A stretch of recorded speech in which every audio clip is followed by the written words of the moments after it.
18 chapters of Bhagavad Gita, but still that force of delusion worked on Arjuna.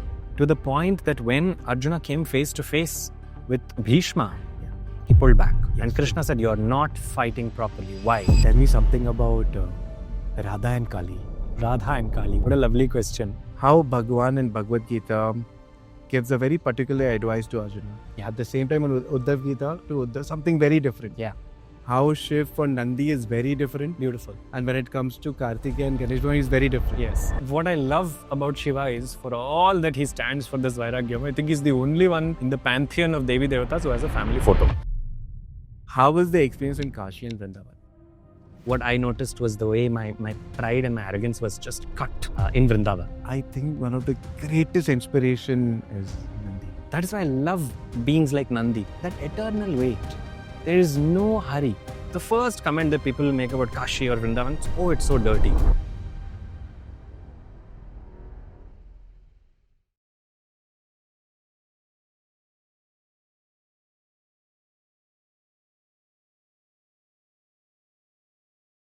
Hari Om.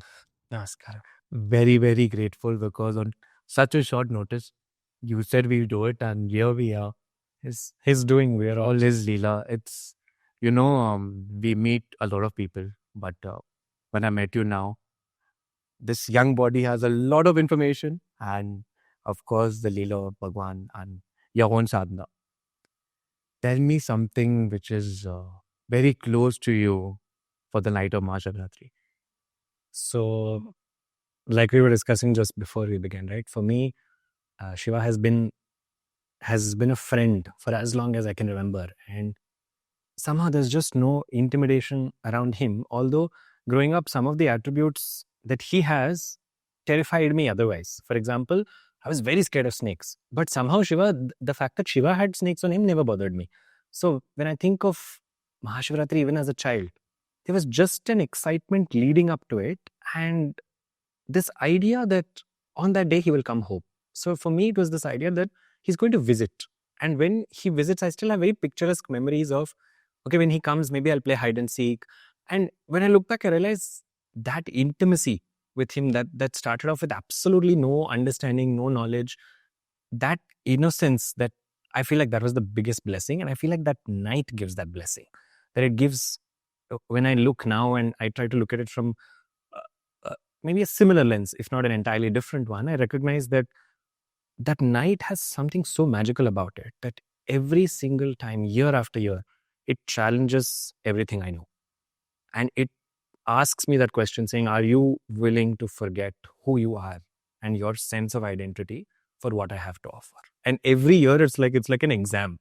And as a child, I used to, and not as a child, but like later in my teenage years when I was more drawn to Shiva, I used to feel, God, this really, Shivratri comes at exam season also. So it feels like it is the right time for it to come because there's something in it for me that I cannot quite articulate in words. And I've read so many stories about the power of the night, but the power comes to me in a very different way. It asks me, are you ready for what I have to offer? So it's a very mysterious night, I would say. So you have been associated with him for a very long time. For as long as I can remember, I think. Yeah. So Vinayji, any Puranic katha which is very close to you?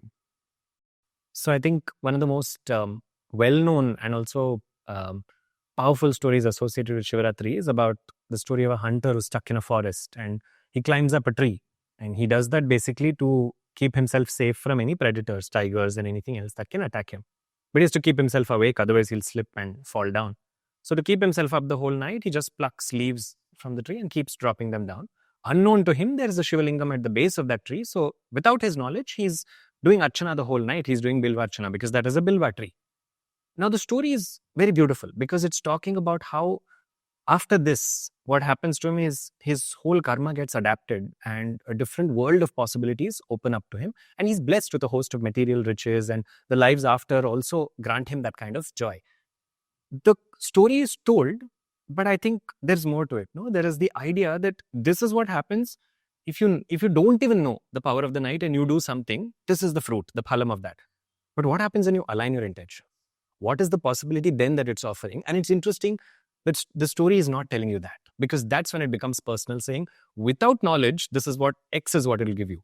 But with intention, I will not even say with knowledge, but with intention, this is what this night can offer you.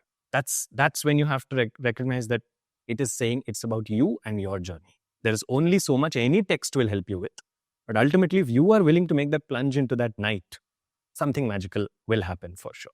So I think that is definitely one story that comes to my mind in that context. No, it's a very beautiful story, and I'm very glad because no one talks about the after effects. Yeah.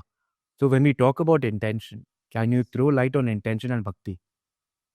So intention, sankalpam, right? Like sitting with that recognition that there is an alignment. So I think that's one of the most beautiful gifts that our rishis have left us with, the idea that there is an intentional alignment of time and space, which always is aligning itself to what a seeker wants. So there are powerful times and there are powerful spaces. And if we recognize that, then what happens is we're basically moving at the same frequency as the universe. Even if this is, it can seem like a very abstract concept, there are just ideas that at this time, there are certain energies that support that work, that make it so much easier. So very interestingly, in the concept of Shivaratri, right? When we talk of Mahashivratri, there are 12 Shivaratris through the year, the Masa Shivaratris, all which come just before Amavasya. So there's a very different body alignment with the moon cycle, as we all know. And this is a night when energies can also dip. But they attributed this night to Shiva, and they've attributed it in a host of texts that don't even directly concern with Shiva. But there is a recognition, no, that this is a powerful night.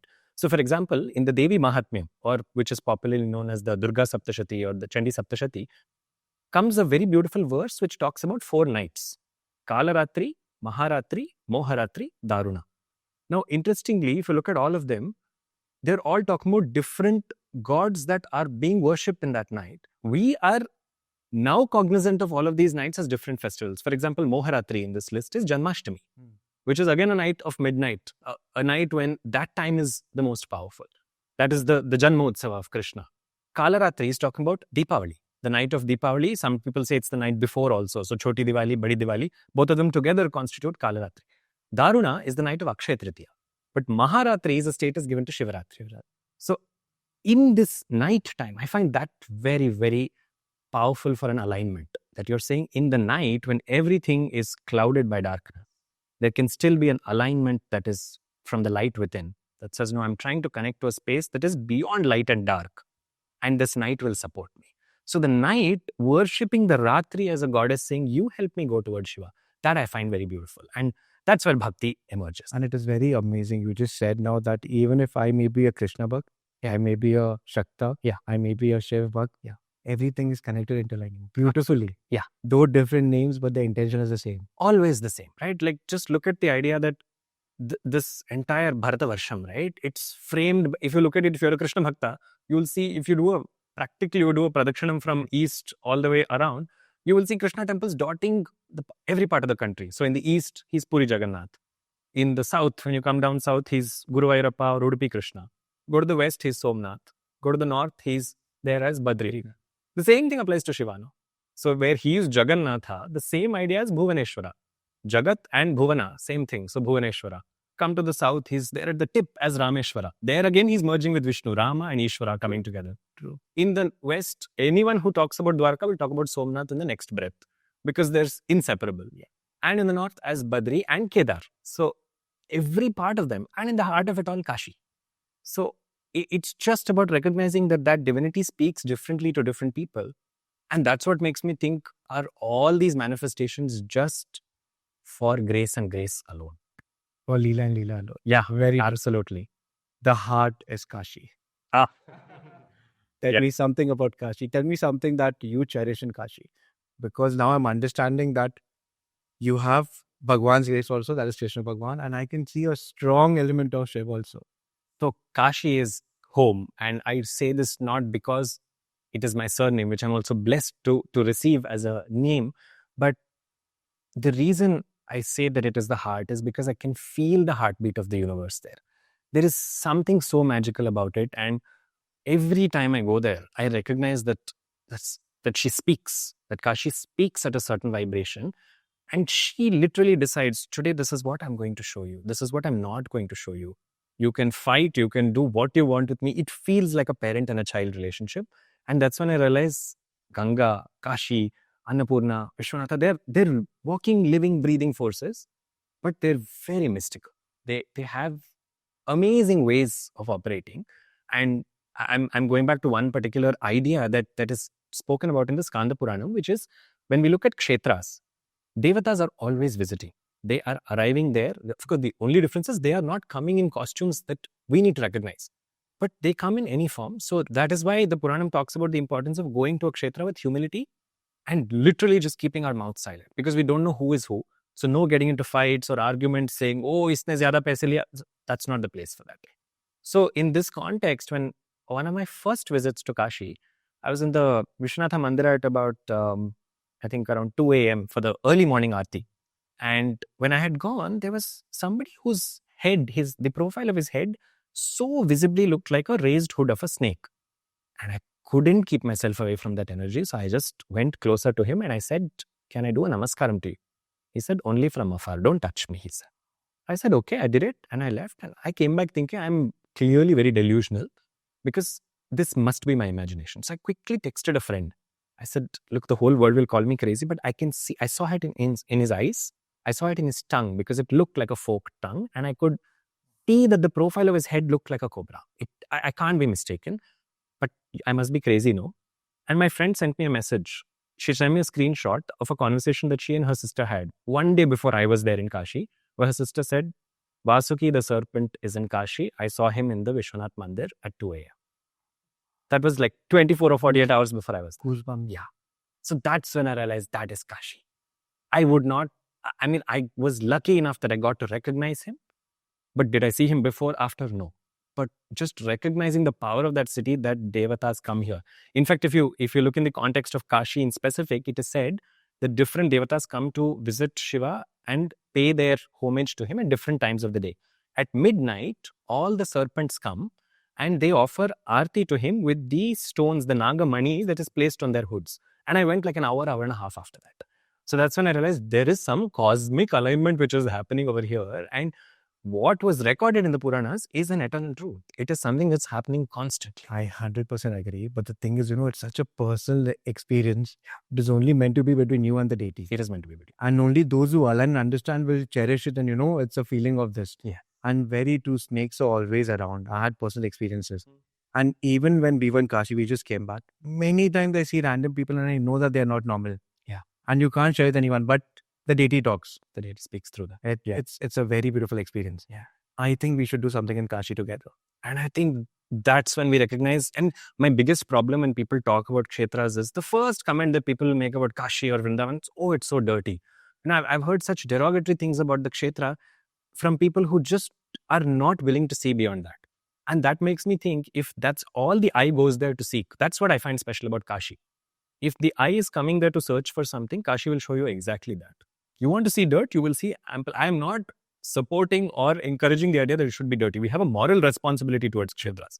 But if you go there to seek something beyond, that will hardly matter to you. True. That's just there. True. Like everything else. But what you are seeking is also seeking you in that kshetra. At the same time. Yeah, at the same time. And it will pull. Kashi has that magnetic pull. If you want someone there, they will come. We have experienced that many times. We plan to go Kashi. It's not happening. Everything is done, cancelled. And at times randomly drag us and you land like that. Yeah. And doors will open. We'll get all the darshan. Yeah. We'll get everything. It is just magic. Showing that, the divinity, you're not stronger, you're not overpowered. Never. It will decide what is the best for you. That's the right way of putting it. So rather than it being, tests are also a part of that journey, of course, but I also feel like there is such a maternal aspect of kshetras saying, no, are you ready for this experience? I'll give you this experience if you're ready for it.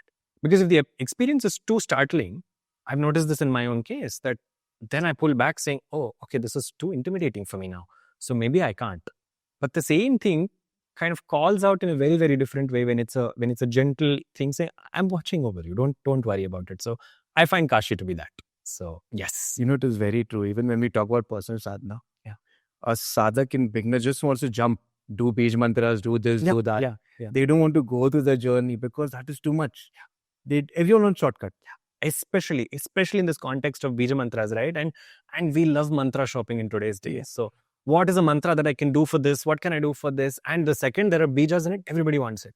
But how much are you in love with the name? How much are you in love with that mantra that that's all you think of, whether you're awake, about to fall asleep? How much is that longing inside you? That maybe comes to 1 in 1,000, but to stay with it is hard also. Yeah. And imagine being in that state that anything you utter becomes a mantra. Yeah. Very few people have it. I have met very few people like this. Otherwise, everyone just wants to jab without understanding the deity and that energy and everything. Exactly. Very This true. reminds me of the story connected to Kashi itself, right? That Kabir wants to receive receive Diksha from a guru in Kashi, and he's not able to. But finally, he figures out a way. He devises an opportunity in which he notices this guru goes for his Ganga Snan early in the morning. So when he comes out, Kabir lays in his path, and it's 4 a.m., it's Brahma Muhurtam. So he doesn't see that there's someone, and he steps on it. The second he steps on a human body, it's Kabir who's laying down there. The guru immediately utters the words Ramra. And Kabir says, I received my initiation. And what he did with that Ramanama, right? Again, it would question the idea of where is the bija in it. But all the bijas are in that. And to find Ramanamam in Kashi is special. Okay. Right? Yeah, that is the mantra. That is the mantra. Yeah. That is the heart. I mean, the fact that is what that place bestows you with. That it can give you the Tarakanama. But when does it give it to you? It gives it to you when you're sitting with it long enough, years and years. And then you go there and say that same Namam, if I utter once there, my body is moving in a different pulse. There's a different pulsation, a different rhythm that sets in. So that Kashi, Rama, Shiva, I mean, you can speak about Rama and Shiva more than I can. So I have a question. I wanted to ask you because now I'm feeling it. How was the experience in Kashi and Vrindavan? What is similar and what is different? So for me, I think what I noticed was the way my pride and my arrogance was just cut in Vrindavan. With Kashi, what happened was I had the bhagyam, the fortune of repeated visits. So I considered myself a little more familiar, although each time something new would happen. And I would discover something new whenever he wanted. And sometimes I would not discover things that I had previously seen. So there was all of this magic happening. But Vrindavan for me was very new the first time I had gone. So I didn't know where to go. And, I'd gone, but I just knew X, Y, Z. In Kashi, I will walk around at midnight. I'm very comfortable in the city. But Vrindavan was new for me. And I was trying to figure out the city. And there's one particular temple in Vrindavan, which is the Radha Raman Mandir. Very, very fond of Radha Raman. Beautiful temple. Oh, beautiful. Beautiful temple. So when I had gone there was this one time I'd gone, it was just after Hartalika Tej. So there was a very vibrant feel there and people were dancing. And for me, that was also, it was a lot of Krishnanandam was coming out of me. The next time I'd gone with expectation that the temple will be just like that. I will again get that experience, arrogance. Yeah. So I went there and nothing was happening. And I went there and my mood just dropped. I was like, what's this? Like, now even if I want to go somewhere else to experience and to connect with that Krishna energy, which I was craving to, nothing happened. And I just sat there feeling so sorry for myself. And that's when I realized the mind is doing its own thing, even though he's right in front of me. And somebody just came out of the blue and he said, have you been to this temple? Have you been to that temple? I said, no, I don't know anything in Vrindavan. I don't know where it is. He said, come, I'll take you. And I was like, it's 8 o'clock. He said, come. And then temple after temple, he's taken me, including to Gopeshwar Mahadev. Temples that I have, spoken about, read about, thought about, dreamt about, but never physically seen. It happened only when I recognized, I don't know Vrindavan. You show me Vrindavan. And that, for me, contrasts the energy in Kashi. Because when I go to Kashi, I find Vrindavan to be, if I had to put it into context, I find Vrindavan to be a sister, an elder sister that knows how to chastise a younger sibling saying, "Tu chup kar. I know what is best for you." I find Kashi to be a mother saying, "Okay, are you okay? Do you need me to do something for you?" So there's a on one hand it's a maternal energy, on the other hand I feel like it's a more sister kind of an energy. Kashi is very nurturing. Very nurturing. Yeah. Even Kedarnath is very nurturing on his side. Yeah, so very similar, mother, father. Even I got the same thing. And Vrindavan, we also had a lot of experiences. I can imagine. Very. What stands out for you between Kashi and Vrindavan? Honestly, I live with my guru and she is a great Krishna Bhakt. She has a naughty ways to get the work done. Though she is the main character, but she'll put everyone ahead and backseat me, she'll just laugh and enjoy. And step me, boil me, whatever, crush me. And in a laughing way. Shiv and Kali are black and white. Oh, wow. Black and white. Either this way or that way. Yeah. There is no... Literally and metaphorically. Yeah. Also. Yeah. Krishna will play around till the end. Yeah. He is going to win. Yeah. But in that winning, you will win, but you will be crushed. Yeah. In such a way that when you stand up, you know that, oh no, he is there, I don't need to worry. Absolutely. Shiva is black or white. Cut it or keep it. Yeah. There is no midway. Yeah. This is what I'm understanding, because after doing Krishna sadhana for a very long time, when I switched and my past sanskaras came out, Kali is aggressive. Yeah. I want this way, you get it. If you don't do it, I will get you done, and in very different ways. Yeah. But I'm understanding that there were a lot of association with Shakta also. Yeah. Now I'm picking up when we are talking. So I think that's what I find beautiful. And you put it so beautifully that with Shiva and Kali, it's very black and white. In fact, I once met a Siddha who was telling me that when the energy that you connect with is Saraswati, the lessons and the syllabus is also gradual. But with Kali, it's a crash course. So when you're connected to that energy, you have to be ready for the exam, the syllabus, everything will be taught overnight. And she'll give you one moment in which she'll say, I'm done. Yes, that is the reason I tell everyone, if she wants it, I'm here. Yeah. If she doesn't want it, she will... Underground is not the word. I don't know where she'll take it. No, she can uproot. Yeah. And I find Krishna to be, like you said, a playful version of the same energy. So he'll engage in a very different... Yeah. Absolutely. And that's when I realized this fluidity between masculinity and femininity in the divine realm is gorgeous. Because they are always responding to the frequencies that we are putting out to them. So there are times when I need and I seek that Kali energy, which I think happens in all of our lives, right? When we need that moment of clarity, saying, what is it? And that's when her sword just rips through Khadga. One cut finish. Yeah. Which is what the Khadgamala Stotram on Devi is, right? It says the intention, the Sankalpam, because we were talking about Sankalpam, says precisely this. It says, why am I reading this? It says, Mama Khadga Siddhyarthe. So I get this sword. What sword? The sword of discernment. Saying in this moment, which is your decision and which is Maya. Because that blind can blur very easily for a devotee. And Kali has their ability to cut it. Like you said, Krishna will play. He'll take you to both sides of the fence, show you this, show you that. Vrindavan is that energy. Yeah, I realize, he will show you that chocolate. Okay. He will give you a small taste. Yes. Then he'll take it away, give it back, until... But Kali is no means no. No means no. Yeah, that's true. There is no debate. So true. And that's when they know what works in that moment. And sometimes, I've seen this, especially when I look at the stories of devotees like Ramkrishna Paramhamsa, right? What experiences with Kali? We would imagine, divinity is going to speak in a very different way. But she's not. She's not. She is, and in his case, I think he has expressed, yes, and lived it. Absolutely. There was one beautiful story where towards the end of his physical life, when he was struggling with cancer, he was unable to swallow. So he becomes hungry in some context and he cries to her saying, I'm hungry. Now one would imagine that when you are in that intimacy with Annapurna, the giver of all food, one would imagine and because he had the siddhi to actually make her appear, and she had that grace to wish to appear to him, when I was reading the story, I thought, what will happen next? She'll come and she'll feed him. But she appears to him and she said, you're eating from so many mouths, that's not enough for you. Beautiful. And that she says, that's it. I mean, what is this association with the body saying, I am hungry? Who is the I? You are the same Atma that is prevalent in every other bhuta, and you are still sitting there saying, I am hungry, break it. Now, Paramahamsa himself is an avatar, there's no doubt about it. And he takes that role on to remind us that, this slip is so easy for an ordinary human being. And in that moment, no has to mean no. In that moment, it cannot be, let me feed you, but also gently remind you, it is, hey, I'm watching. Don't slip into this. That sternness of Kali, Shiva is that stern also. Yeah, Shiva is his own. He's also, about Thakurji, one thing which is very close to my heart. Jodha Maut Totopat. Exactly. Yes. So he gave the knowledge of Atman very clearly. Yeah. And that is very rare to find, because I feel people getting entangled that, I'm a Vishnu Bhakt, I'm a Shiva Bhakt. Problem, it is, and the Vedantic knowledge is, he gave it very long. Yeah. That no matter what you take, the path is... Absolutely. And the end goal is one. And this obsession to, see, the whole concept of sampradayams, of different, paths have emerged in order to give us guidelines and frameworks to reach. But this obsession saying mine is a better and a greater path than yours, the end sufferer is the one who is screaming. Because the actual seekers are walking towards that, and they are walking far beyond any differences. That's why there are so many beautiful stories of Shiva becoming Vishnu and vice versa. So many. With no hesitation, divinity is changing its modus operandi.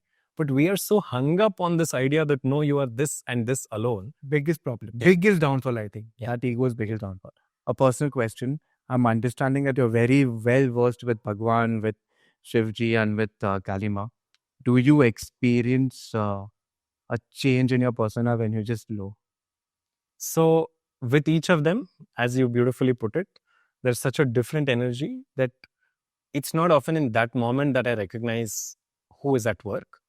But sometimes later, if there is a window in which they'll show me saying, oh, this is what was happening, this is what was at work. Because their energies are different expressions of the same idea. True. And that's what I find so fascinating about this beautiful trio, Vishnu, Shiva, and Shakti. Beautiful. That the way they operate, it can really confuse. And which is why I've stopped trying to understand. I'm just like, you just do through me. And they repeatedly do. They do it. And I realized this, especially with Shiva, because this notion that you cannot, if you don't complete the syllabus, you're not passing the exam. If you don't pass the exam, you're not moving to the next class. He just puts you back into the same situations again and again. So if you do not know emotional regulation about a certain moment, that same moment will keep repeating itself in front of you until you have the Sharanagati and the Bhakti to say, okay, in this moment, I'm acting differently. Now it's on you. 110%, because I experience at time he's Bholenath, he will feed me to the smallest requirement. Yeah. When he becomes Rudra, it's very difficult. Yeah. Emotionally, mentally, even doing it sadhana. And same with Kali. Yeah. She's feeding, she's loving, but if she wants to test, and whenever ego rises, they just knock so hard. But I'm very glad that is happening. Yeah. Something very interesting when we talk about Bhagwan, about Krishna Bhagwan, we talk about Shiv. You know, Krishna wants to participate in everything. Cleaning his horses, Yes, playing a role to Uddhava, standing behind being the king, even picking up slippers. And yeah, when we look about Shiva, he's a complete Vairagi. Yeah. At times he's becoming a husband. Yeah. Then he's venting tears. Then he's doing Tandav. How do you connect? Because I believe that they both are connected, yet the personality is different. Yeah. But what is your point of view? So what I love about Shiva is, for all that he stands for this Vairagyam, I think he's the only one in the pantheon of Devi Devatas who has a family photo. Very true. Right? So for all his detachment, he has 2 kids who have their respective spouses as well.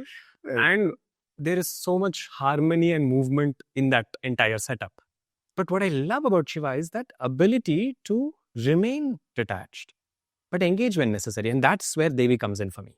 That she alone has that capability to make him engage.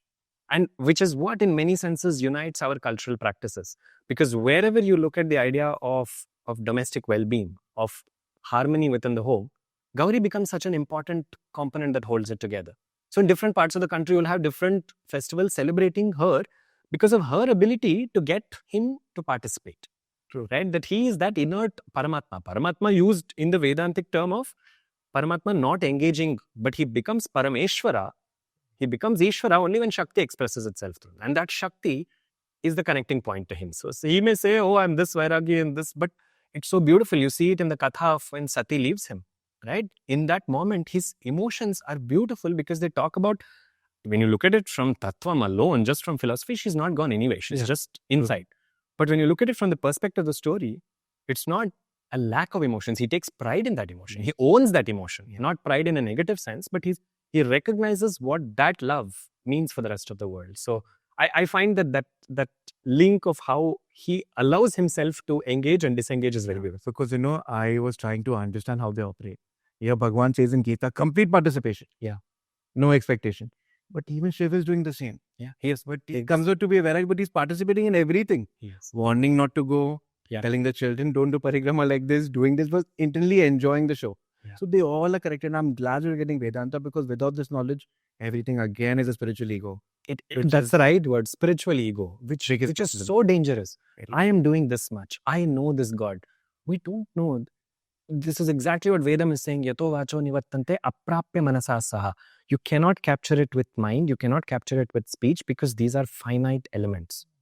That is infinite. So recognize its infinity and recognize, with my finite mind, this is how much I'm able to operate. Yeah. But if the infinite chooses to speak, all I have to do is have the humility to bow down and recognize that it is at work. That recognition opens something else. So in that context, a very beautiful story comes to my mind, which happens in the town of Chidambaram, where Shiva rules as Nataraja, the cosmic dancer. So there was one particular, so many of the Chola kings were devotees of Nataraja. And there's one particular king who was so deeply connected to Shiva that every day at the end of his puja, when he went into dhyanam, he would hear Shiva's anklets. So if you look at Nataraja, right, the left foot is raised. Kunchitam Vamapadam. The Vamapadam is the foot that signals towards moksha. So it's the most important part of Nataraja's murti is that left foot. Now, interestingly, when you hear the anklets jingling, or you do dhyanam of any devata and you associate sound with that dhyanam, it means that you're recognizing Chaitanyam, you're recognizing consciousness in that. So all devatas have this. When you do dhyanam of Ganapati, you're supposed to do dhyanam of the bees that encircle him and encircle his Shurpakarna, his large ears. Same thing with Devi's waistband, that it's supposed to be made of bells, 51 bells that are vibrating with the 51 different aksharas. Wow. So with Nataraja, the same thing happens. So this king is able to hear that every day. So on one occasion, when he's sitting deep in dhyanam, he doesn't hear anything. It's still. So he's very concerned. And at the end of his dhyanam, he cries and he says, today I didn't hear what I heard every day. Which is what happens, right? Proximity always brings a sense of comfort and taking for granted. And Shiva responds saying, I'm sorry, you didn't see this vision today because when you were doing my dhyanam, at the same time, another devotee of mine came to Chidambaram. And that devotee sung for me so heartfully that I had to be present to him. Now, this is where it can look like, Vedanta is challenging Bhakti, Vedanta is saying God is omnipresent, he's in every atom. Then how is it that God, who is omnipresent, couldn't be in two places at once? But the point is saying, don't think you have it just because you got it once. Don't fall in love with the experience more than the process. So, and he does that. He does that in the most beautiful way, saying, I'll appear again. But don't think, so because this king thinks to himself, oh, so that means there is a devotee that's greater than me, that when the devotee walked into Chidambaram, Shiva was still. Shiva, who is the cosmic dancer who is moving, a devotee's bhakti was enough to make him stop. That I love. I love the idea that bhakti has that equation with him. It comes with nishkapata bhakti, that bhakti that does not have any strings attached. And I think without bhakti, even Vedanta is not possible. No. Without bhakti, even karma is not possible. No. Bharat is known for saints. And without saints, there is no Bharat, there is no truth. So in South, there are greatest saints have come from South. Can you please share about the Myanmars and the Alvars? So I think, like you said, this country is continuously protected by the tapas of those saints, right? Because what they did is in such a deep expression of love for the divine, that love continues to nourish us. And when we look at, especially in the Vaishnava and the Shaiva Sampradayams, particularly in Tamil Nadu, right, 63 people, in some versions 64, but the number is less than the focus, right? 63 people focused on Shiva to the extent that they just sung extensively on him. But it's not just singing, it's not music that is just about Shiva. It's about Shiva in context of their experiences. And their experiences are enough to shake us. Because there's one particular Nayanmar by name of Sundarar. Sundarar's experiences with Shiva would shock a layman devotee. Because they question the notion of bhakti. Because for him, Sundarar is believed to be an incarnation of one of Shiva's ganas in Kailasa. But when he came here, Sundarar was going through the karmas that he had to. So what happens is, to cut a very long story short, because his is a very interesting charitram, what happens is he is married and he goes to another town and he marries somebody else. So when he's coming back with his new wife, his first wife hears about this and she shuts the door on him, saying he's not welcome into my house. So he goes to the temple of Shiva in Tiruvarur, which is in Tamil Nadu, and he goes there and prays to Shiva and says, you go and talk to my wife and you ask her to let me in. So this is when the story goes that Shiva actually steps out of the Garbhagriham and he goes and tries to speak to her wife, and he comes back to Sundara and she says, she shut the door on me also. And then he says, go again, Shiva. What do you expect? I'll stand like this with my new wife all night or what? Go. And there are other devotees who have criticized this activity. His contemporaries who have said, what is this? You are making the God of all gods, the root source of all creation, act as your lawyer in your marital issue, right? But he does it. Why does he do it? He does it because he knows the kind of love Sundara holds for him. And that's what made me realize that as much as Shiva is about making the individual recognize cosmic truths, he's that much by their side saying, okay, you need help? Okay, you want to figure out how to do this? I'm going to do it with you. So there isn't a downsizing of current reality. There is, okay, you need to get through this. No, I'll stand by you. But when I stand by you, what I will also take from you is your all. I just have to know that these two hearts are connected. True. And those are the stories of so many Nayanmars, that when they came and they sung on Shiva like that, the way Shiva stood up for them in their life, the way he showed up for them, happened because they showed up back to him. And that's, of course, the same thing is in the case of the Alvars as well. True. The Alvars were 12 Vaishnavite saints, so devoted to Narayana, that for them, everything was Narayana. And when they sung, the places where they went and sung, even if one of them went and sung, the Alvars have created this beautiful thing of 108 Divya Deshams, right? Out of this, 106 are in the earthly realm. Yes. Where if they went and sung there, that place already sanctified has now become a Divya Desham. It has become a divine space. Same thing with the Nayanmars, that they have what we call as the Padal Pettasthalam.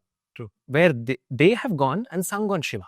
And that song has come from a place of experience. So definitely. And many of them are from different communities with or without textbook knowledge. That was secondary. In fact, when I heard about them and I started reading, I was like, our tap in this generation is nothing. Oh, yeah. Nothing. Little one day we don't get, we just start crying. Yeah. They have gone through physical, emotional, thrown out. Yeah. And I believe even while writing, they used to be in ecstasy. Yeah. Forgetting everything. And at what ages? Jnanasambandar is a boy of 7 years of age when he tours across Tamil Nadu and he goes to every place and he sings. I was recently in a temple where, this is near Kumbakonam in Tamil Nadu, where the entire, so Nandi is always straight in the axis, right? So when you stand at the entrance, the Gopuram, you will never be able to see Shiva because Nandi will be straight. Here, all the Nandis are moved. The Dvajastambam is moved. And I was very intrigued. So I went and asked the priest, I said, why? He said, because when Shiva knew that Jnanasambandar was coming, he told Nandi, move. Let him see me from the entrance. And you can see that. Yeah, you can see him from the entrance, which is impossible otherwise. So it talks to you about the power of Bhakti. It's not that Jnanasambandar wanted this. It's about what God gives you when you don't want anything but God. The difference in popular connotations of Bhakti is that most people think it's about wanting something from him. If you want something from him, he'll give it to you. He talks about this in the Gita also, saying if you're curious, he'll answer your curiosity. If you're in suffering, he'll rid you of your suffering. But if you want to know him for the love of him, then the equation is entirely different. That is the highest bhakta. Then you just surrender. Yeah. People talk about surrender, but I think it can only be experienced. Yeah. Can never be gotten and confined into words because it will take away the essence. Yeah. So true. And that idea of surrender is no longer a textbook idea. Because it doesn't say don't do your karma. Yes, of course. Surrender is not saying leave everything to him is a core philosophy. True. But allow him to work through you is also what it translates to, which stories are always hinting at. We just have to know how to look at those stories. He's not asking us not to put in effort. In Bhagavad Gita, he said it very clearly. Very true. But the mind gets carried away, no? So it doesn't always go through. One personal question. May I? Okay. How was your Sharanagati? I'm sure there was a moment where... So I think it's constant moments when I have to, when he puts me into that thing saying, are you going to be the doer or are you going to let me be the doer? Because I've realized that the biggest pitfall in my mind is the ability to overthink. And overthinking just clouds any experience with him. Because I'm not seeing him in that. I'm just seeing me and I'm seeing all of this construct. But in a second, this construct will go. Then what? And that Sharanagati, I feel it gets amplified in kshetras. Like I said, when I went to Vrindavan, and I was like, what will I see now? I don't know anything here. And I was just throwing a tantrum. And then somebody comes out of the blue and says, come, I'll show you around. That's grace. And that's when I realized that for me was a reminder to remain in Sharanagati. And I'm lucky that he's been kind to say, hey, I'm giving you reminders, but the exam you still have to take, buddies. You know what I've realized? People ask generally, oh, have you seen Shiv? Have you seen Kali? But they don't understand that they come in any forms. They come in any form. And they are there. It's our ego which is not letting us. And they'll come and help. Then you start doubting. Absolutely. Why this person is helping or what? But it is just, the entire cosmos is always supporting. Absolutely. If we just surrender. That if is the biggest if in life. And that's the core idea, right? That when they come, they have no need to be identified by you. They are not going to come. Vishnu is not necessarily going to appear with Shankha Chakra Gada Padma. But when he comes, and this is what we mean when we say Daivam Manusha Rupe. True. That he will inspire somebody in that moment to come and help you. If that is not your Ishta Devata, who is that then? But to have the samskaram to bow down and say, this is you at work, let me have that recognition for you, right? That's when the lives of saints, the lives of bhaktas are biggest Very testimonies to true. what is possible. And I personally, whenever I feel lost, I just start reading about a saint. It makes me realize my problems are nothing. Yeah. Not even like a minute. Yeah. The battle is the ego, but also the living saints and living example that you can go beyond all this. How true. How true. And for that beyondness to happen, you have to be so steeped in it that when you reach that threshold between everything that this has to offer and beyond, what are you going to choose? Because that's also, I think, one of the areas where currently we are viewing the world of spirituality from. Either we are doing karma with the idea that it should help us here, or it should grant us a place further. Many people are also attending or performing rituals with this idea that, oh, if I do this, I will attain Sadgati. If I do this, this will take care of me in the realm in Paralokas. Yeah, true. But Ananda or Bhakti Ananda is not about either of these. It's not about for now or for later. It's for the love of you. Janabai, a very, very extraordinary devotee of Vithala, says this so beautifully when she says, Tuze charana dhali na methi, sadi nahire vaikunthi. When I have your feet in front of me, what use do I have for Vaikuntha? Vaikuntha is this ethereal concept that there is a realm where I will eternally dwell. That matters zilch to me. I have you here now. Karma Bhumi. Karma Bhumi is not just about karma that we have to perform here, but offering us a possibility of love that is not connected to now or later. It's not an insurance, that policy that we are trying to take. I feel like somewhere that line has blurred for a lot of us, that we look at rituals as insurance policy. Yeah, recently I met a Vedanti and he was saying karma is Maya. What is your point of view? I said, I don't know what Maya is. I just believe that everything what happens, I take his name and he operates through me. Yeah. Because Maya is also him. My action is also, my body is also him. Absolutely. I just want to be an instrument. Yeah. Yeah. So we spoke the same words, but it came out from a very different point of view. Absolutely. This is what we are lacking. I believe our generation, everyone reads little Vedanta, they're gone. And this intellectualization, pseudo-intellectualization saying, oh yes, all this is Maya. But Maya is a very necessary force. Without Maya, nothing is going to work. I mean, imagine, a newborn child is brought to the parents and the doctor says, congratulations, you had a baby girl. Here is your child. And the parents respond saying, what baby girl, what child, everything is Maya. Then who's going to nourish that being, right? Like, what about your karma? So this intellectualization of things works up to a point. The Vedantic shuffle, we call it. Yeah. And you have to be so careful, because that path of Vedanta also will demand that your intellect stops working at some point. And if you look at the way that the Gurukul system of education has also been worked on, Tarka Shastra, which is debate, intellectual reasoning, logic, argument, up to a point. After that, they teach you Tattva Shastra. Tarka first, Tattva after. Not the other way around. Yeah, true. Because Tarka will help you logically frame and recognize, okay, I have to do my karma. I have to regularly show up. Yeah. But beyond that, Tattva will operate. And there I can't say, oh, this is what I did. You can't. Because Anubhav can't be explained. You always experienced. Absolutely. And you cannot question how the divine works. You do not know, like you said, that Shiva is going to appear for you in this form. But there is memory. That I find that aspect a beautiful linkage between any form. We look at Ganapati, Devi, Krishna, Shiva, that they remember an act of love. And that they will store it, and that will come and protect you when you didn't know that you needed protection. All these great saints, humbleness, kindness, unconditional love is the biggest takeaway. Yeah. That we should, I don't know, I'm trying my best to apply. You said something about rituals and Ganesha and everyone. Yes. I always wanted to ask you. We come from the north. Yes. Okay. Our rituals are very different. Totally. When we worship Shiv or when we go to a temple, Yeah. the clothes that we wear. Yeah. Now, when we come in south, the rituals are beautiful. Right. Though I'm also from the south, but we put vastram, the karpur arti, Yeah. the ucharan, the naivedam, everything is very, very different. Yeah. Also, the way we worship Ganesh Bhagwan, in the north it is different.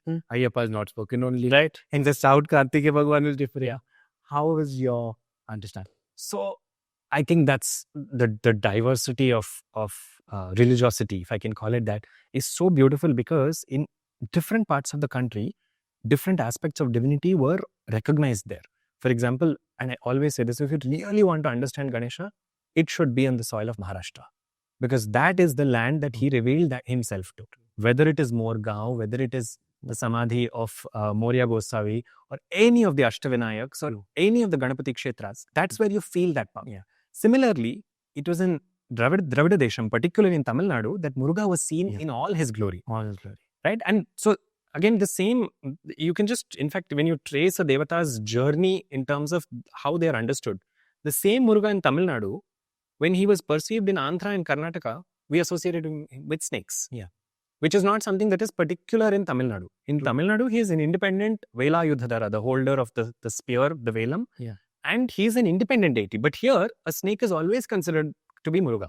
So it connects very differently to a yogic way in which he was recognized. You want to understand, again, Vishnu, the way Vishnu is in Tamil Nadu itself is different from other parts of the south and therefore drastically different from the north. True. But the beauty is the way that the contrasts happen, right? Like in the context of Shiva, Kartikeya in the south is younger. So if you look at any iconography, you look at photos or idols, Kartikeya will be the baby.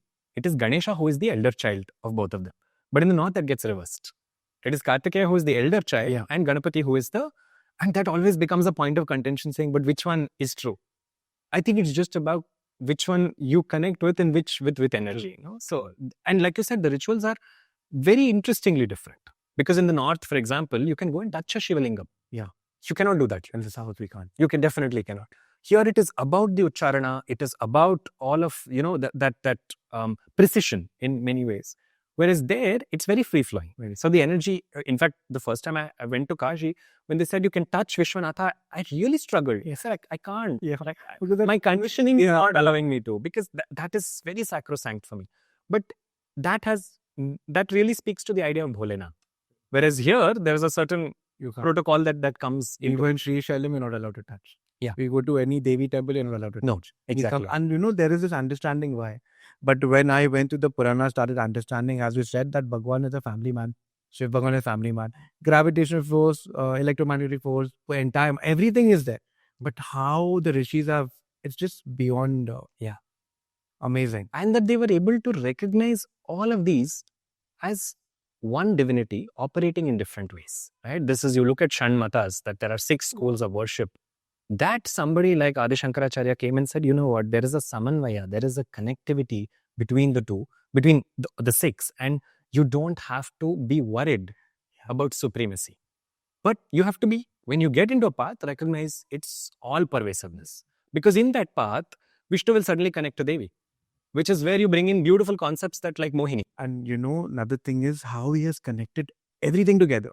Keeping the Sauryas together, Shiv together, Shakta together, and seeing that we all come from that. I'm very glad you're talking about it, because this is what people should know, that we all come from the same source. Yeah. That knowledge is very, very important. Absolutely. And whatever your path may be, this is how Hinduism has been seen, or rather Sanatan Dharma has been seen and perceived, that it is one large circle in which there are smaller circles. They don't even have to intersect. Somebody may have a very different approach. But you can be in your approach and still bow down and not have to worry about it. So, for example, just in the idea of recognition of someone else, right? There is a very famous Narasimha Kshetra, very powerful Kshetra called Ahobilam. In fact, it gets the name because when Narasimha came and killed Hiranyakashipu, when the Devatas were doing a stuti to him, they said, Aho Rupam, look at his form, Aho Balam, look at his strength, and look at the cave that this lion is residing in, Aho Bilam, because cave is Bilam. So that is Aho Bilam, which is in the middle of a forest.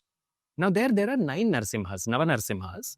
And what is amazing about Ahobilam is, as much as it is the Iyengar priests, the Vaishnavite, Sri Vaishnavite priests who take care of the shrines. Also, it is the local communities. It is some of the tribal communities there. They go there and they offer Narasimha a bali, an animal sacrifice, which is not typically seen by this community. But the entire logic is Narasimha, when he was there, he married a tribal goddess called Chenchu Lakshmi. So Narasimha, when he settled down in Ahobilam after killing Hiranyakashipu, he married a form of Lakshmi called as Chenchu Lakshmi, who belonged to this local tribe. So for the local tribes, Narasimha is their son-in-law. So they say every Saturday we will come and give our son-in-law whatever animal sacrifice we wish to. Nobody gets in the way of that, including the priest. It happens at the same space. There is a coexistence. You do you, I do me.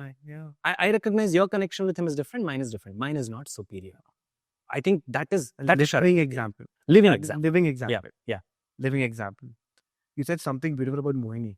That is what the topic I wanted to ask you about. And that is that fluidity between masculinity and femininity of the divine. Right? That there is this effortlessness of Vishnu, who is this massive cosmic masculine force, to effortlessly become feminine. And that Mohini is so integral in many parts of Dakshina Bharatam, especially. I don't know how much there is in Uttara Bharatam. I don't know Mohini features too much. Yeah, it's very less, very rare. Relatively rare, no? As compared to Because so the idea, I love the idea that Mohini is simply a representation that Vishnu. So if you look at this trio, right, of Shiva, Shakti, and Vishnu, essentially, if you look at Shiva as consciousness and Chaitanyam, from where everything emerges, if you take the example of, let's say, a lamp, a deepam. If this is the deepam that we are calling as Shiva, the light that spreads from it is spreading because the light has energy. That energy is Shakti. But the concept or the process of spreading or Vyapakatvam is Vishnu. Beautifully explained. So that Vishnu is feminine or masculine. Just depends on how you perceive it. True. That is why he becomes feminine when the situation needs it. And when he becomes feminine, he's Devi. So it's very, very interesting when you look at traditions concerning to Devi. So for example, in the south, amongst the Dasha Mahavidyas, it is Sri Vidya which is concentrated in the south. There are other Vidyas, but Sri Vidya is Pradhanam. In Sri Vidya, the ruling deity of Sri Vidya is Lalita. Lalita's Katha, where we find in the Brahmanda Purana, before Lalita's Katha is told, Mohini's Katha is told. So they're showing you're connecting. Lalita has a very elaborate Katha about how she comes, Khandasura, becomes the Samragni. But before that, Mohini is told, saying this is Jagannata's avataram also. Oh, beautifully connected. Connecting, saying, so, and this goes to the beautiful story since we are talking about Shiva and Sati. When Sati immolates herself, right? And Shiva sends Virabhadra and Bhadrakali to destroy Daksha's Yajnam. At that point in the story, Virabhadra comes face to face with Vishnu. Because Vishnu had promised Daksha that I will protect your sacrifice up to a point. He gave him the terms and conditions. So when Virabhadra, who is now come as Shivagana, and Vishnu, who is protecting Daksha, they've come face to face. Virabhadra swallows the chakram, hit the Sudarshana chakram, and he's about to strike. He's about to strike Vishnu, and that's when he hears a voice that he recognizes, because the voice of Sati's. And he hears a voice that says, when I am angry, Kopecha Kalika Rupa, I take the form of Kali. Sangrame Durga Rupa. When I am ready for war, I become Durga. When I am Saumyam, when I am pleased, I am Bhavani. And if I choose to become male, Pumrupa Vishnu Vigraha, I become Vishnu. So the one you're about to strike, Virabhadra, is me. So he recognizes that this is my mother that I'm about to strike, and he retracts. The story that we are just quickly reading past is giving such deep insights. That same Vishnu is Shakti. But they have that beautiful interplay, which is exactly what you'll see in both Vrindavan and Kashi. And Kolkata. Because in the eastern has to go. I think we need another full big podcast on Kolkata. Oh, yes. Because Krishna there becomes Kali. Yes, and we were very blessed. We were next to Kali Ghat, and we encountered this beautiful temple where there's Krishna Kali. Oh, beautiful. Near Kali Ghat in Kolkata. Yes. Just few 100 meters or 200 meters. And that time I'm like, wow, like, when is the union has happened? Yeah. Can you throw some light? So I love the idea of that fluidity between them, because it speaks about the idea that for you, if it is Krishna, he will appear like that. But the same Krishna is also Kali. Look at the connections between them. Both of them are dark. Both of them have the same name, Shyama. Shyama Krishna, and Shyamala is her name. He is born in Mathura. She is in Madurai. Madurai is an adaptation of Mathura. It's the same tattva. And if you look at their festivals, for example, we were talking about Saptashati mentioning this Maharatri. Maharatri, the night of extreme delusion, is when Krishna is worshipped. But there are beautiful texts that also talk about before Krishna's birth, Maharatri was also for Devi's Aradhana. They're coming on the same night. Ram Navami, you take the same idea, right? We know Ram Navami as Chaitra Shuddha Navami, the Navami that comes in Chaitra Masam before Purnima. That is Rama's birthday. Parvati's birthday is identical. Only difference is Nakshatra. He's this Punarvasu versus one before that, which is Ardra, or sometimes they also say Mrigashira. But same tattva. Vishnu, Devi, identicality. And Krishna Kali is a representation of that. So when I went to Vrindavan, so in Vrindavan, to the best of my understanding, it is Kali Krishna is how many locals call him. Also Krishna Kali. But in Kolkata, because Kali's name, it is Krishna Kali. So it will end with Kali's name. Here, I've also seen the reverse, but it's a bit fluid. It's not set in stone.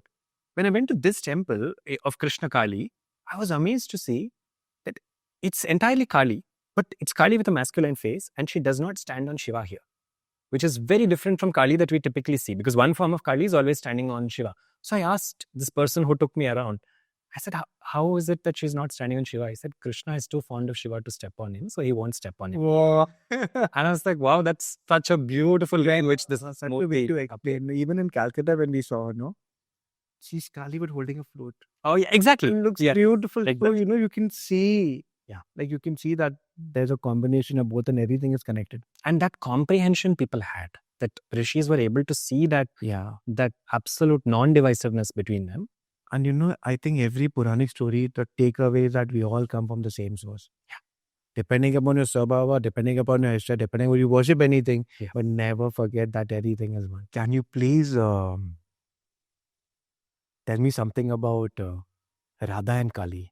Radha and Kali, what a lovely question. Radha and Kali, Sita and Kali, these are Shiva Shaktis at work. Yes. So I find it very interesting, especially when you look at a figure like Radha, to see how when she is the epitome of Krishna Bhakti, how that Bhakti is also Shakti, right? That is the recognition that these forces we have seen them like that, or rather they have chosen to be seen like that. I think there are also some very beautiful stories around Radha and Kali. Yes. But there is one Sita and Kali story that comes to my mind. I think we find this in the Adbhuta Ramayana, and I beg your pardon if I'm making a mistake on the version of the Ramayana, but it's a very beautiful story in which this is post the Pattabhishekam. What happens is Vibhishana sends note to Rama that there is this, just as there was Ravana, there is now Sahasra Ravana, and he is wreaking absolute havoc. So you need to come back to Lanka now. And Rama goes with Sita, and Rama, when he's fighting with Sahasra Ravana, he faints. So it is at that time that Sita steps up and she appears as Kali and she kills Sahasra Ravana. And Rama sees that and he says, who is this goddess? And he composes a Kali Sahasranama for her then and there. And then he says, you come back as Sita now, because that demure energy is the one that I recognize. So this force is beyond me. So I find that idea of Sita and Radha being that force of Kali also, as demure, as gentle as they are, they're equally fierce. You will see that throughout the Ramayana, when Hanuman goes to Lanka and he warns Ravana, he says, you kept a 5-headed serpent in you. You have kept Kalaratri herself under captive. Now your end is near. Watch out. So there is this recognition that there is, but I'm curious to know more about Radha and Kali, the story, because I remember reading it, but I want to ask you. There's a very beautiful story. I may be wrong with it. It says that, I don't know the details, but it is coming to me now. Radha had some sisters who were very jealous of her. And Radha used to run in the night to see Krishna Bhagwan. Yes, correct. So one of the sisters had planned a big plot to get hold and, to defame and everything. Yeah, and so they tell her husband. Yes. They tell her husband and then they go running. And that is the time Krishna Bhagwan comes in the form of Kali. So what he does, and Radha doesn't know this is happening. Yes. So she sends, in that moment, because he's, as much as she is divinity, he's also divinity. Yeah. He's watching out for her. So he says, go and bring me these flowers. Yeah. And she goes, and when she comes back, she's offering the flowers. And it's at that moment that her husband comes to catch her red-handed. But he sees her worshipping Kali. And he says, oh, Kali is our Kul Devi. Yeah. So, and then he falls for the entire Bhakti and he understands that one divinity, that concept that one thing takes many forms. And I'm very glad that you can understand we're talking about it. It is very important. It is. Because when we recognize what they're standing for, right? Look at the words Mohini. Krishna is called Jagan Mohana. Moha, that force of delusion. I mean, 18 chapters of Bhagavad Gita, but still that force of delusion worked on Arjuna. To the point that when Arjuna came face to face with Bhishma, he pulled back. Yes, and Krishna said, you're not fighting properly. Why? You're not shooting the arrows. He said, I can't. And Krishna let it go for a while. I mean, look at the situation. He's already delivered the Bhagavad Gita to him. But Moha, that force is so powerful. It's working on him. This is Mohanakara, the one who is also in some senses causing that. But Krishna then says, should I kill him myself? He says, Krishna, didn't you say you won't take up any arms in this war? He said, yeah, but you are not doing it. So I think I have to do it. That idea, that Moha Shakti. And much later, when Bhishma is on that bed of arrows, he does a namaskaram to Krishna saying, Tasmai Mohatmane Namaha. True. To the one who is pervading this cosmos as that delusive force, Moha, I bow down in namaskar. Yeah. Kali is that force. That she puts that veil, she removes that veil. And that veil only moves out through her grace. Which takes me again back to Chidambaram. Yeah. Because there is a beautiful concept of veiling and unveiling. In fact, when Shiva first danced as Nataraja, when he was about to come and dance on the stage of Chidambaram, which was the only point in this entire universe, he said, that can take the power of my dance. So when he has to do that, two of his devotees are waiting eagerly. And he's given an opportune moment. He said, this moment, this time, this muhurtam, I will come. But they're not able to see anything. And it is at that time that Devi comes and she removes the veil. That veil, only she knows how to. So that is that moha tattva. So, now you're talking about it, and I'm sure whatever you're talking is not bookish knowledge. It is coming from the heart. It is experience.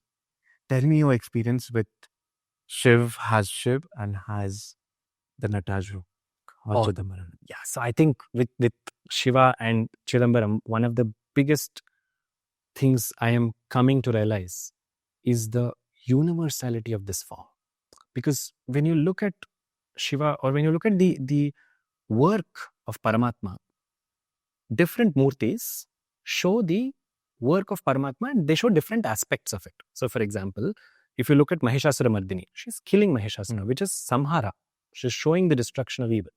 You look at Saraswati, she's Vidyadaini. Her entire akaram, the form, is showing you about the importance or how that Vidya flows through the Veena as Nadam, flows through the Pustaka as Jnanam. All of these are representing one portion. If you think about it, Paramatma has 5 aspects to all of Paramatma's work, which we can sum up from our understanding. The first is Srishti. Srishti is creation. Sthiti. Creation is immediately followed by maintenance. That is Sthiti. Most of us end it after this thing, Srishti, Sthiti, Laya. But Laya has 3 components to it. True. The first is Samhara, destruction. After this one comes the next aspect, which is Tirodhana. Tirodhana is called concealment. After this comes Anugraha. Now, this is where you can actually best understand this with an example maybe from agriculture. A farmer has sowed the seeds, Srishti. They are growing, Sthiti. Crop has to be harvested, Samhara. When it is harvested, we think the journey has ended there. A farmer knows that after that crop has been harvested, he needs to take out the seeds and he needs to keep it for the next season. That is Tirodhana. He is keeping it safely. When the next season starts, he again restarts that entire process. So, Srishti, Sthiti, Samhara, Tirodhana, Anugraha. If you look at the form of Nataraja, this is the only form which has all the 5 in one form. Because Srishti is through the Damaru. Because from the Damaru come the Maheshwara Sutrani, 14 sounds. Yeah. From those Maheshwara Sutrani come Aksharas. From Aksharas comes Bhasha. From Bhasha comes all of this Prapancha. Srishti just through the Damaru. But to maintain this, he's also showing through the hand that is lifted, saying, I'm taking care of it. So that is the Abhaya Hastam, which is showing Sthiti. The third is Samhara. Samhara, he shows through the Agni. Because Agni and time both have this incredible ability to bring anything back to its most basic form. Because they burn. Time burns us through experiences. Agni burns us through its heat. That's why Shiva is called Kala Agni Rudraya. Yeah. Because he has that ability to do that. So, Srishti, Sthiti and Samhara are shown here. Tirodhana is about that concealment. That concealment that a farmer does of taking the seeds and hiding it is also the concealment that he's doing constantly by unveiling Maya. True. By constantly saying, no, now you're in Maya, now you're out of Maya. True. And that is why he stands with one foot on Apasmara. Apasmara is the Rakshasa of Avidya. Yes. But he's saying that concealment is also me. I'm in charge of that concealment. True. And that concealment is not eternal. Because if somebody feels I'm stuck in this endless cycle, he lifted up one foot. And that one foot, he says, is enough for you. Because I'm breaking the cycle. Effectively, if you look at it, the chakra behind Nataraja is about Vishwa Chakra, Samsara Chakra, Kala Chakra. Everything is cyclic. But this is the only point that breaks out of it. It breaks it saying, you want to break the cycle, all you need is recognize my grace, which is Anugraha. So the one form which is talking about all of Paramatma's work is Nataraja Murti. And I find that deeply fascinating. Imagine getting this into a sadhak's life. Yeah, it is. Absolutely. Which is the idea of Tandava. Yes, you're on the path because you're going through the journey of all the 5 states. And every second that's happening at our subatomic level, these 5 states are happening. Cells are being created, sustained, destroyed, merging back. All of this is happening. Which is why Shiva himself says, my Tandava is nothing but all these Panchakrityas and seeing it happening across the universe at any point. See, so beautiful because when I connect it to the Gita, Bhagavan says you have only 4 things in your hand. Yeah. The last is the blessings, Anugraha. Yes. Without that, the 4 is impossible. Similarly, you have everything you can do, but without Anugraha, you're nothing. Exactly. So fabulously intertwined. Yeah. So it's representing that idea. You have to explain. Just He's so hypnotic. And that's what I love about Nataraja Murti, that Shiva shows his cosmicality, saying this is the power. So when I say I'm dancing, the idea that Nataraja, we've I feel wrongly associated Nataraja with the god of dance. He's not the god of dance, he's the god of rhythm. There's a rhythm in our lives. You look at the body, you look at peristaltic movement, you look at the eyes that are shutting and opening, you look at breath, everything is happening in rhythm. You go to a doctor, the first thing they'll check is your rhythm okay? If they put the stethoscope, right? Who is setting that rhythm? That rhythm in Samskrita is Laya. Laya Karaka Shiva. So he's saying, this rhythm I'm moving. So he's not a god of dancers. He is the god that is ensuring that the dance of the body and the mind is moving. Very true. I 100% accept. He is the one who makes us dance on his tunes. Yeah. Oh yeah, absolutely. That also. Yeah, absolutely. Yeah. Wow, I'm very glad. I had no clue that you are well versed with Shiva also. Cannot claim to all his leelas with Kalima also and with Bhagwan also. I feel like with him there is just one snippet of a window and then he closes it. Have you got his experience with the Rudra Roop anytime? So for me, Rudram and Rudra Roopam are inseparable, because Rudram, which we find in the Yajurvedam, I find that to be such a powerful recognition of his work. Again, here in Nataraja, it's about the totality of God's work. But in Rudram, what I see is, so if you observe the way this begins, right? It says, Namaste Rudram Anyava Utota Ishave Namaha. Namaskaram to your anger. Yes. That I found very baffling when I first came across it. I said, what is God's anger? What is this concept that he is angry? Because most of the translation, unfortunately, of Rudram are very surface level. Yeah, and are lost. They're also written by Rudram was written at a time when people were scared of bandits, etc., etc. So they would read this. Yeah. Because if you read Rudram, you will see an entire Anuvakam that is dedicated to Namaskaram to Rudra, who occasionally steals, Namaskaram to Rudra, who steals regularly. And people have so poorly misunderstood. Yeah. But what does Rudra stand for? What is that anger? These are questions. The more you engage with Rudram, the more it will appear. And I believe that whenever we started decoding the Rudram also, I was reading and I'm like, I don't want to read. This is all miscommunication, misknowledge, and we need authentic source. I just surrendered. Later, we started knowing that he's in everything. He's in everything. He's a killer, he's a slaver, he's the beast, he's that bird. Beautiful. And that he is that bandit also. Yes. So then the biggest question that comes is, then why am I doing Namaskaram in particular to the bandit who steals occasionally and regularly? Because I'm recognizing that in Srishtis, which is what Shiva Tattvam is, right? Shiva Tattvam is not saying in this world everything is going to be roses. It is recognizing that in this journey of life, there are 2 points on that spectrum, Ghora and Aghora. Ghora is anything that you dislike in whatever capacity. Now there is a spectrum within that. Aghora is anything that is not Ghora, that is bringing you joy. Between these two, life is moving. I like, I don't like. I love, I hate. We're moving between these. When it comes to Buddhism, it is so beautiful. Yeah. And he's saying Ghora and Aghora both are me, which is what Shiva, I find that to be, that's fascinating about Rudra. And Rudra saying all of this, as long as you recognize this as Shiva, Ghora and Aghora, you have nothing to fear. Because then you do not look at experiences just from your monochromatic lens. You are recognizing them as a portion of me. That is why Aghorebhyo, Taghorebhyo, Ghora Ghora Tarebhya, Sarvebhya, Sarvasharvebhyo, Namaste Astu Rudra Rupebhya. That is beautiful. That is, even, we chanted at times just to remind that again and again. Yeah. And when Ghora is going on, if you recognize him, then the intensity of the Ghora that affects you is less. So when you do a Namaskaram to Rudra, who is in the form of a thief or a burglar, if there is a burglar who is based on your karma is meant to come and steal from you, Parameshwara has the power to affect his mind and it will not affect you. Beautiful, yeah. But you have to recognize that when you do that, Paramatma is not just situationally also called a burglar or a thief. If you look at it, Hari and Hara, again a beautiful connect. The one who takes away Havis is called Hari. Yeah. The one who takes away whatever we have is called as Hara. Call him Navanita Hara, Navanita Chora. Yeah. We love these words, right? He's stealing. Yeah. Essentially, he'll steal everything that's not you and leave you with one Atmavastu alone and say that alone is you. Everything that's not yours, he'll take it and go. He'll take this body, he'll take this time, he'll take this karma, he'll take all of it into himself. What are you left with?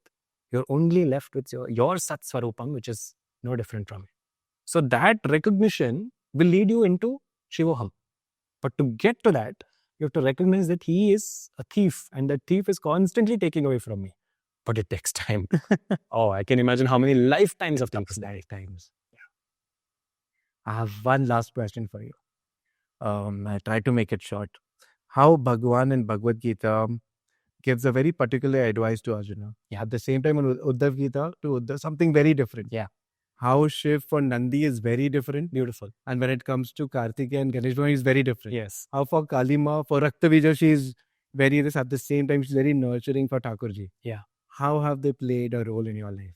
So I think I see that role continuously coming up every time I'm in the middle of conflict. And conflict is not in a larger sense, because with the amount of privilege that I've been given, I cannot claim to face some of the difficulties that so many out there are. But the mind that has brought me into, these circumstances where I feel this or this, now what am I supposed to choose, is when she will stand there in front of me and say, now what? And you brought up Rakta Bija, which is so beautiful, right? Like, what a beautiful name for a Rakshasa. Beautiful. Really. And, there was someone who once said, if Puranic Kathas if they actually happened, they're wonderful. But if they are Rishi's imaginations, they're even better. Yeah. Because if a Rishi had the ability to conceptualize, I'm not saying they didn't happen. They've happened on multiple planes, but they're happening constantly within us. That's true. And that's the timelessness and the universality of them. Rakta Bija. Rakta comes from the word Anurakti, attachment. Bija is the seed of attachment. One, me, enough. Mine, not mine. I don't like. My friend, my foe. All these mice coming from one single one. That is why you see that story of Rakta Bija, right? The way that one drop of that gives rise to so many more Rakta Bijas. And that is the problem with us. Yeah, that is the problem with us. And what force can quell that? Time alone, Kali alone. That she outstretches her mouth. Krishna. Kalo Jagat Bhakshaka. He says this in the Gita. Yeah. Not just says it, he demonstrates it. Because when Arjuna is still feeling very uneasy, saying, should I fight or should I not? So he says, what you're worried about fighting? You're worried about killing. And when he in the Vishwarupa Sandarshana Yogam, when he shows him that Virat Purusha Swarupam, he sees all of Dronas and Bhishmas and Ashwathamas and Karnas, they're all going into his mouth. And that's when he says, Tasmai, to that Kalatma, that Swarupam of Paramatma, that into whom everything is going. That is Kali Tattva. That time will just bring it down. That is the biggest humbler that I've seen. When you look at Shiva, like you said, the way he responds to Nandikeshwara, so different from the way he responds to Ganesha and Kartikeya. Very true. What is the relationship you wish to build with it, right? That is why I love beings like Nandi, that eternal wait. There is no hurry. I think one of the greatest inspiration is Nandi. Yeah, absolutely. I think he's a realized soul. Yes. And if we learn that from the Nandi, you can implement day and night. Always away, always in Samadhi. Not even judge Samadhi. He's operating in that Samadhi. He's operating. Always one pointed towards moksha. And so much to learn. Just being in wait without a desire for that wait to end. That is that moment of saying, you're here, what else do I need? I'm seeing you. We don't get the privilege that Nandi gets. There is a beautiful practice in southern India especially, where when you go to a Shivalayam, you look at Nandi's horns and you look at Shiva through him. Everybody does it. Yeah. The idea is look at Shiva the way that Nandi looks at him. It's not that he's in the central axis, that's why you have to see him. The point is he knows what Shiva is. That length. Yeah, and what I believe, the horns also stands for Abhyas and Vairagya. Yes. So this constant reminder. Absolutely. I hope this people see, and it is His grace that they can see. And I hope that we don't reduce these to, if I go to a Shivalayam, if I whisper my whatever I want to Nandi, he'll go come in. He's not a courier. Yes, that is something that they have said, but there is a maturity beyond which that is not the reason you have to go to Nandi. You don't do a namaskaram to Nandi just because he'll convey your wish. We don't need a WhatsApp message to reach him. What you need is to look at, like you said, Abhyasa and Vairagya. Constant effort. And what will you ask him? He has given you everything. Yeah. You ask that you become an instrument. Absolutely. Because anything you ask, nature will give it back to you. You're again coming into the loop of karma that you don't want. With Shiva, he burns even the karma, but you have to recognize his burning and see it as his work and not get in the way of it. I'm personally realizing when I associated my karma when I used to pay to Krishna Bhagwan, very different way to work out things. Yeah. With Kali, with Shiv, with Hanumanji, it is completely else only. Yeah. There is so much to every moment they're helping you. Absolutely. And I think just to kind of, bring our conversation into a Purnahuti at his feet, that is the idea that when they choose to help you, one is don't what I'm recognizing for myself is not to get in the way of their work. Because on nights like Mahashivratri, sometimes I have sat down and I found myself hardly connecting to Shiva, but I'm seeing Vishnu appear, and in my very logical, rational head, it's like, no, not today. You come on Ekadashi. Today it's for Shiva. But that is how the divine is speaking. And the divine has given us this opportunity. Time and space, Desha and Kala, are incredibly powerful. Want to go to Akashi Kshetram? Go. And this is what I really hope people are able to do, that beyond going there just for the sake of peer pressure, which happens tons of times, going there and giving ourselves up to that kshetra, or giving ourselves up to that time. And Mahashivratri comes, just do it, joy. Something is coming in my mind. No, I'm just asking you, not planned. Nothing was planned. Can we do Kshetras of Bharat with you? It would be a blessing, because we need to recognize our kshetras. We need to recognize what power they have. Your understanding of Kshetra and whatever sadhana Kali gives us, we can get it to. Yeah. And so that we go to kshetras with reverence. Yeah. That is important. And we'll also realize that how we talk about the Kshetra will invite the people who they want to come. Yeah, but and who are ready for that. Yes. So yes, by His grace, when it is, as they beautifully say, Tanme Mana Shiva Sankalpamastu. Wow. May that be Shiva's Sankalp.